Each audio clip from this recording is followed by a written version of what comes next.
Hello friends, welcome my YouTube channel ज्ञान and मस्ती। दोस्तों, कुछ बच्चों ने मुझसे ये बोला कि सर आप कंपटीशन की तैयारी कराइए, थोड़ा हम लोगों को बहुत परेशानी हो रही है। इसलिए मैंने ये निर्णय लिया है कि मैं आप लोगों को कॉम्पिटेटिव एग्ज़ाम में आने वाले क्वेश्चंस और कंपटीशंस की तैयारी कराऊंगा। इसलिए अगर आपको बेहतर से कंपटीशंस की तैयारी करना है तो मेरे इस यूट्यूब चैनल को सब्सक्राइब कीजिए, ताकि मेरा वीडियोज आपको मिलता रहे टाइम टू टाइम।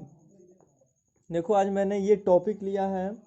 कॉम्पिटिशन्स में बहुत सारे क्वेश्चंस एग्जाम में बच्चों को ये समझ में नहीं आता है कि जैसे कोई संख्या अगर भिन्न में लिखा हुआ हो, 1/2, 2/3, 3/4, और इसको बोल दे कि आप अवरोही क्रम में लिखिए या फिर आरोही क्रम या असेंडिंग ऑर्डर, डिसेंडिंग ऑर्डर, तो बच्चे कंफ्यूज हो जाते हैं कि ये जो संख्या है इसमें सबसे बड़ी संख्या कौन है। ऐसे तो सब कोई ये तो सब कोई बताता है, जैसे 1 2 0 5। इसको अगर आरोही और अवरोही क्रम में सजाना हो तो आपको कोई दिक्कत नहीं होगी, क्योंकि इसमें आसानी से आप आरोही क्रम में और अवरोही क्रम में इसको लिख सकते हैं। बट इसमें बच्चों को कंफ्यूज होता है, इसलिए मैंने ये टॉपिक उठाया आज, फ्रैक्शन। तो सबसे पहले हम आप लोगों को इंट्रो देंगे कि फ्रैक्शन क्या होता है, भिन्न क्या होता है। तो आपको हम बता दें कि भिन्न संख्या, कोई भी भिन्न संख्या, ठीक है, x बटा वाई के रूप में होता है, या फिर कोई संख्या अगर x बटा वाई के रूप में हो तो उसे हम लोग भिन्न संख्या कहते हैं। ठीक है, जैसे में, या फिर इसमें एक ये कंडीशन होता है कि ये जो दोनों संख्याएं हैं ना, x और y, ये पूर्णांक होनी चाहिए। पूर्णांक, पूर्णांक का मतलब ये कि ये पूर्ण रूप से कोई संख्या होनी चाहिए, 2 3 4 5 6 7 8, ठीक है ना। तो ऐसी कोई भी एक पूर्णांक पूर्ण रूप से कोई संख्या हो तो वो भिन्न संख्या उसको भी बोल सकते हैं। और इसमें एक कंडीशन और होना चाहिए कि ये y का वैल्यू कभी भी 0 के बराबर नहीं होना चाहिए। मतलब ये कि जैसे मान लीजिए कोई संख्या हम यहाँ पे लिख दें कि 4/0, तो इसको आप लोग भिन्न संख्या नहीं बोल सकते हैं, क्योंकि ये 4/0 है ना, तो ये अपरिभाषित हो जाते हैं, इसका कोई अर्थ ही नहीं होता है। ठीक है ना, मतलब कि 4/0 का मतलब 0 से डिवाइड करना 4 में, ये संभव ही नहीं है। ठीक है ना। हाँ, अगर 0/4 हो, ये फ्रैक्शन हो सकता है, ये भिन्न संख्या हो सकती है। ठीक है, तो इसमें ये आपको हमेशा ध्यान देना है कि कभी भी नीचे वाला यानी y का वैल्यू 0 नहीं होना चाहिए, यानी ये जो x/y है। ठीक है, अब जैसे हम कोई संख्या लिख दें 1, या फिर लिख दें, ऐसे लिखते हैं 4। अब पूछा जाए ये फ्रैक्शन है कि नहीं, तो 4 फ्रैक्शन है, भिन्न संख्या है, क्योंकि कोई भी संख्या के अगर यहाँ पे नीचे कुछ नहीं रहता है ना, तो ये 1 रहता है। ठीक है ना। ये आपको हम एक चीज़ और यहाँ पे बताते चलें कि ये जो ऊपर वाली संख्या है इसको हम लोग हिंदी में ना, हिंदी में यानी इस फ्रैक्शन में 4 जो है ना वो अंश है, अंश, इसको हम लोग अंश बोलते हैं, और अंग्रेजी में बोलते हैं नुमेरेटर। ये आपको बताते चले हम साथ में कि आपको कोई कंफ्यूजन ना हो। नुमेरेटर यानी 4 जो है ना, इसको हम लोग नुमेरेटर बोलते हैं। और नीचे वाली संख्या जो है ना 1, इसको हम लोग हिंदी में बोलते हैं हर, और इंग्लिश में बोलते हैं डिनोमिनेटर, डिनोमिनेटर। ठीक है ना, ये आपको पता होना चाहिए हमेशा। ठीक है, तो ये जो संख्याएं हैं ना, ये फ्रैक्शन है। आपको अब इसमें कोई कन्फ्यूजन ना हो, कोई भी संख्या लिखा जाए बता और पूछा जाए कि बताइए कि ये भिन्न संख्या है कि नहीं, तो आप एकदम बता सकते हैं। जैसे एक और एग्जांपल में हम लेके चलते हैं कि अगर पूछा जाए आपसे कि 0.7 ये भिन्न संख्या है कि नहीं, तो ये भिन्न संख्या है। क्यों है?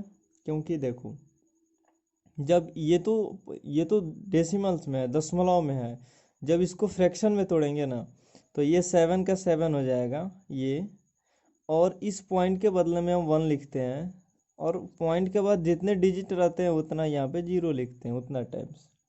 तो ये 0.7 को हम लिख दिए 7/10, ये भी एक फ्रैक्शन हो गया, इसका मतलब ये भी एक भिन्न संख्या है। ठीक है, अब कुछ इम्पोर्टेंट्स आपको पॉइंट बताने हैं इस टॉपिक पर। ठीक है ना, इम्पोर्टेंट पॉइंट्स, इम्पोर्टेंट पॉइंट्स, इसको आपको ध्यान से समझना है। ठीक है, इम्पोर्टेंट पॉइंट्स।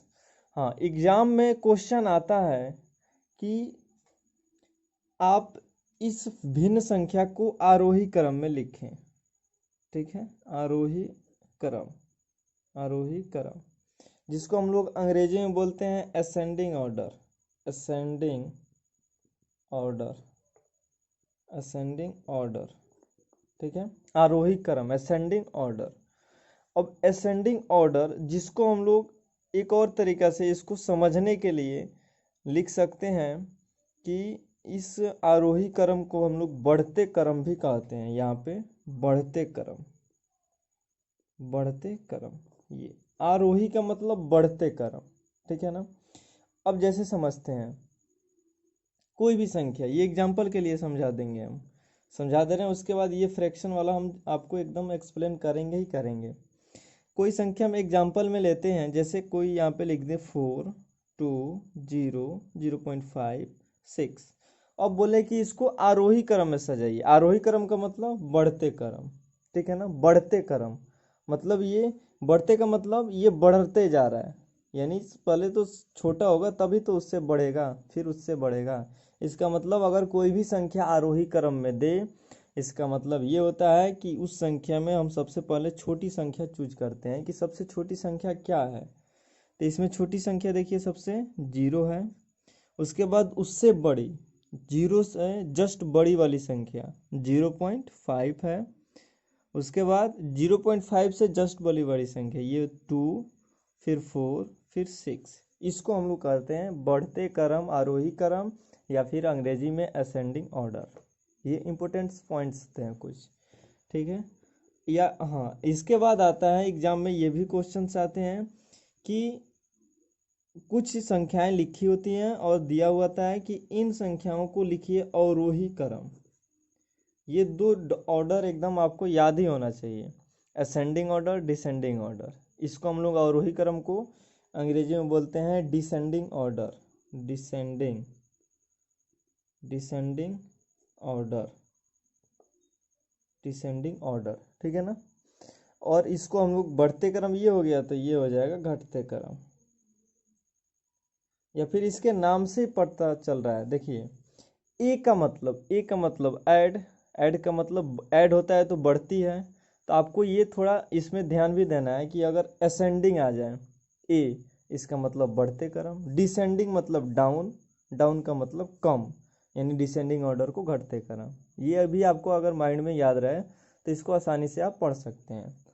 तो डिसेंडिंग ऑर्डर घटते क्रम, इसी संख्या को हम घटते क्रम में अगर सजाएं तो इसको इधर करते जाएंगे, यहाँ पे 6 4 2 0.5 और 0। घटते क्रम का मतलब होता है सबसे बड़ी वाली संख्या, उसके बाद उससे कम, उससे कम, उससे कम, उससे कम।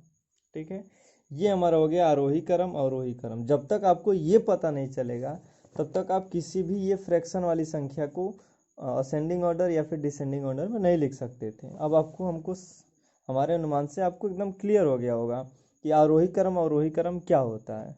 ठीक है, तो अब हम लोग आते हैं अपने पॉइंट पे, जिस पॉइंट पे जिसके लिए हम लोग ये समझ रहे हैं।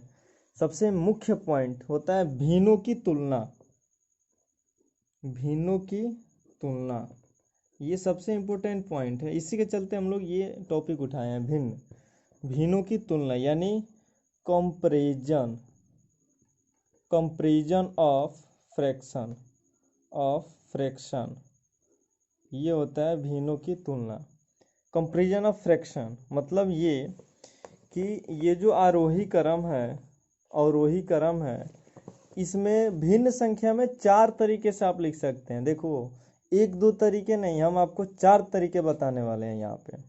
भिन्न संख्या, अगर कोई संख्या दिया हो 1/2, 3/4, 6/2, और बोला जाए इसको बढ़ते क्रम घटते क्रम में सजाएं, तो आप इसको आसानी से 4 तरीके से सजा सकते हैं। और वो चारों तरीका हम बताने वाले हैं इस आपके इसमें चैनल पे, इसलिए आप एकदम ध्यान से समझिए इसको।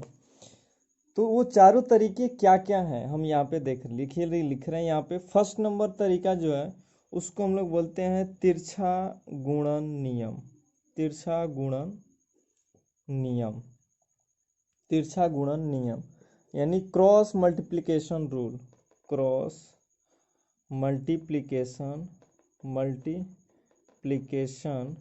रूल, ये एकदम इम्पोर्टेंट चीज़ है। ठीक है, मतलब इस रूल को उपयोग करके हम किसी भी भिन्न संख्या को अवरोही क्रम या फिर आरोही क्रम में लिख सकते हैं।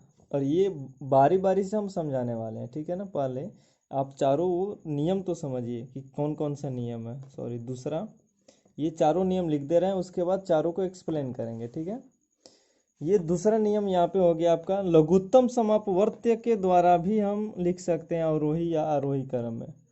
लघुत्तम समापवर्त्य, ये भी एक तरीका है किसी भी भिन्न संख्या को अवरोही आरोही क्रम में लिखने का, इसको बाई एलसीएम।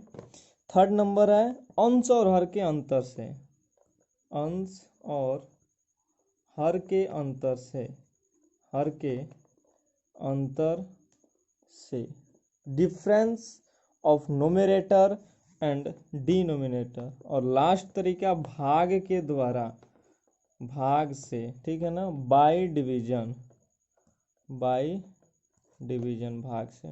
यानी ये चार तरीके हैं जिससे हम लोग किसी भी भिन्न संख्या को आसानी से आरोही क्रम या आरोही क्रम में लिख सकते हैं। अब ये चारों तरीके बारी बारी से करके हम अपने इस अगले लेक्चर में बताने वाले हैं।